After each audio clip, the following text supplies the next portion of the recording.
What is the number one thing that's keeping you from continued spiritual growth or remaining steadfast in your faith? If you want to hear what I think it is, then just keep watching.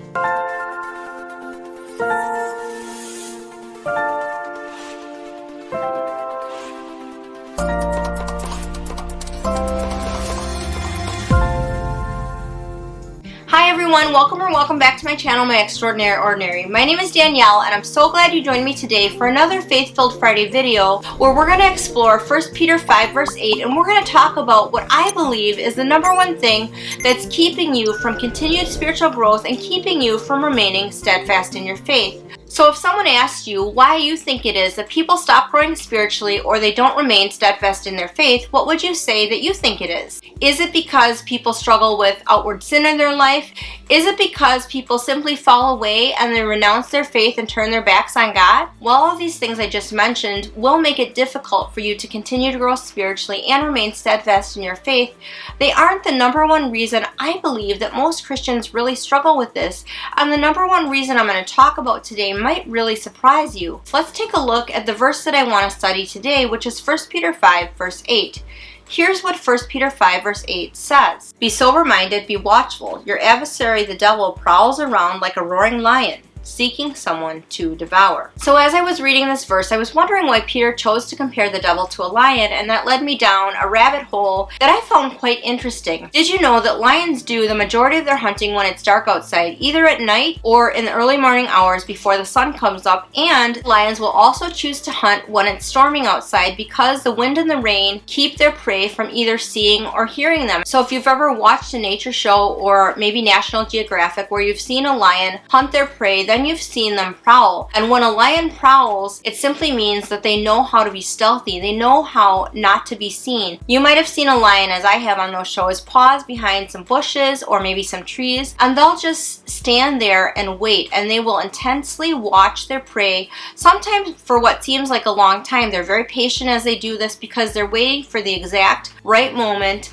to pounce and devour their prey. And when they do this, their prey doesn't even know what hit them because the lion is so fast, and all of a sudden they're devoured. So when I read these things about the way that a lion behaves and the way that a lion will hunt its prey, I completely understood why Peter compared Satan to a roaring lion that stalks its prey. Satan is stealthy and he's cunning, and he's also patient, and this is why our verse for today tells us that we need to be sober-minded and watchful. In the King James version of this verse, it says to be vigilant, and we need to understand that he's not going to outright tell us to do something or put a situation or a person in our life that directly opposes what we know we should do as a Christian. And one of the most cunning, subtle, but also dangerous ways that I believe that Satan attacks Christians is through apathy. And when we become apathetic, we lose interest in something and we just don't care anymore. And it's so dangerous because it happens so slowly and so subtly that we might not even recognize that it's happened until we're finally completely pulled away from a relationship with God. And I believe that this is one of the most dangerous and cunning things that Satan does in a Christian's life. And we can justify and rationalize a whole bunch of reasons why maybe we're not doing some of the spiritual things that we used to do to continue to grow spiritually and remain strong in our faith, but other people around us that know us might ask us about these things, and that's a good indication that Satan may be subtly working in our lives to pull us away from God. A good friend might ask you if you're still continuing to do your personal devotional time because they've noticed some changes in you. Maybe they noticed that you're more quick to anger, maybe you're more irritable, maybe you're using language or saying things that you never would have said before. But although it can feel quite uncomfortable or quite awkward,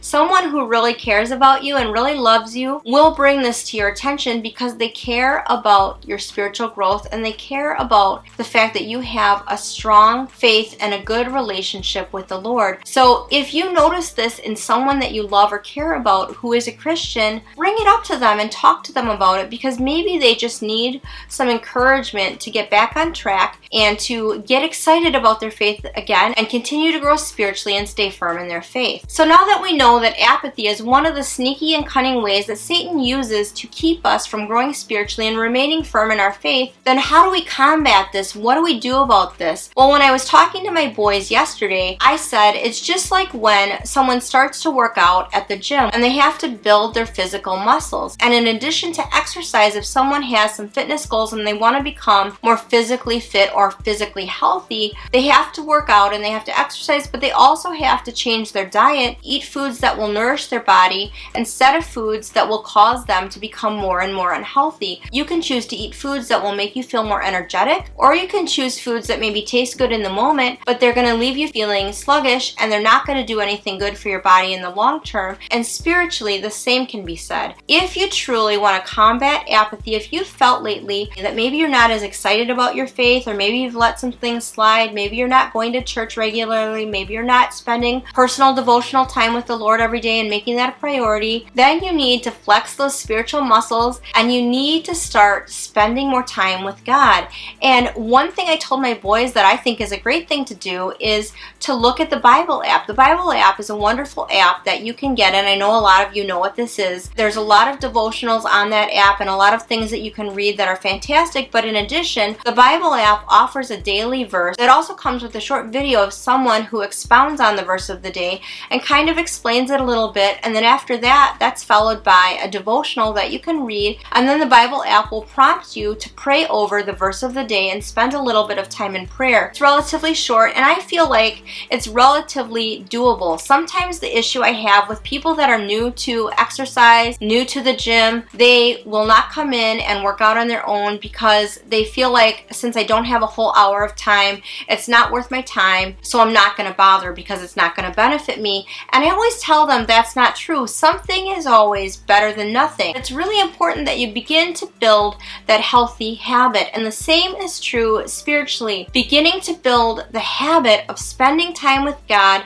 in personal devotional study and in practices like attending church every week, going to Bible studies, getting around fellow believers who can lift you up and encourage you to grow closer with God is so important. Let's start to build those spiritual muscles, because when someone gets in the habit of exercising and then they start to eat healthier, they start to really embrace it and they realize how good they feel, and eventually it becomes easier and it usually becomes something they really enjoy because they see the benefit. And the same is true spiritually. The more time that you spend with God and the more time that you work to build those spiritual muscles by making your time with the Lord a priority, the more you're going to find that that is the antidote and the cure for apathy. And that is the way that we do just exactly what our verse today tells us to do, which is to be sober-minded and alert, be vigilant in running after God, be vigilant in pursuing our faith, so that the devil, who is our adversary, has no means of devouring us, has no means of distracting us or keeping us from growing spiritually or remaining firm in our faith,